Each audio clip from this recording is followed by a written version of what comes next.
ही एक खीर आहे जी खाल्ली की अंगात ताकद येते, थंडी पळते, केस चमकतात आणि त्वचाही उजळते. प्रसूतीनंतरच्या आईसाठी तर ही खीर अमृतासारखी असते. काय आहे या छोट्या बियांमध्ये एवढं सामर्थ्य? चला जाणून घेऊया आज. आळीव आपल्या शरीराला उब देतच, पण त्यासोबत लोह, कॅल्शियम भरपूर देतं, रक्त शुद्ध करतं आणि हाडंही मजबूत करतं. चला तर बनवूया मग आळीवाची खीर. आता एका वाटीमध्ये मी 2 चमचे आळीव घेतले आहे आणि त्यात 1 कप पाणी टाकून ते आता भिजत ठेवणार आहे. याला मी आता 2 तास भिजवणार आहे. तुम्हाला जर घाई असेल तर तुम्ही यात कोमट पाणी किंवा कोमट दूध टाकून याला अर्धा तास भिजवू शकतात. भिजल्यानंतर याची क्वांटिटी वाढते.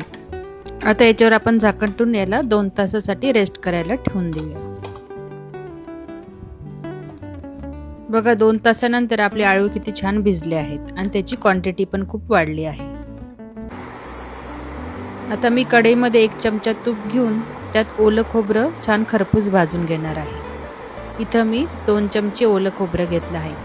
ते छान तुपात आता मी खरपूस भाजून घेत आहे. खोबरं थोडंसं गुलाबी झालं की मी त्यात आता बारीक चिरलेले बदाम, बारीक चिरलेले काजू टाकून तेही परतून घेत आहे.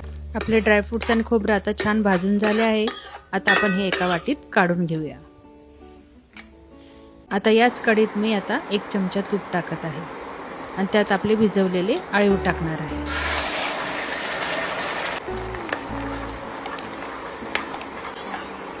तुपात थोडं परतून घेतल्यानंतर आता याच्यात मी अर्धा लिटर दूध टाकत आहे. इथं मी दूध फुल फॅट मिल्क वापरलं आहे. तुम्ही गाईचं दूध सुद्धा वापरू शकता. आणि मी याच्यात साईसुद्धा टाकले आहे, त्याच्याने खिरीला छान क्रीमीनेस येतो. आता हे आळीव आपण दुधामध्ये 5 ते 7 मिनिटं शिजवून घेणार आहोत. आता आपली खीर छान शिजली आहे. त्यात आता मी 1 चमचा जायफळ, अर्धा चमचा वेलची पावडर, तुपात भाजलेले आपले ड्रायफ्रुट्स आणि ओलं खोबरं आणि थोडं केसर टाकून आता हे छान मिक्स करून घेत आहे. आता याला मी फक्त 1 उकळ घेणार आहे आणि गॅस बंद करून घेणार आहे. गॅस बंद केल्यानंतर अगदी 1 मिनिटानंतर मी यात गूळ टाकणार आहे. गूळ अगोदरच टाकला तर खीर फाटण्याची शक्यता असते, म्हणून आपल्याला खीर खाली उतरून ती थोडे 1 मिनिट गार झाल्यानंतर त्यात गूळ मिक्स करायचा आहे. गूळ छान मिक्स झाला आणि आपली खीर तयार आहे ना. झटपट रेसिपी आणि तेवढीच पौष्टिक ही. आता ही खीर आपण एका बाउलमध्ये काढून घेऊया. ही खीर ताकद, चव आणि परंपरा याचं परिपूर्ण मिश्रण आहे आणि तुमच्याकडे ही खीर कशी बनवतात ते मला कमेंटमध्ये नक्की कळवा.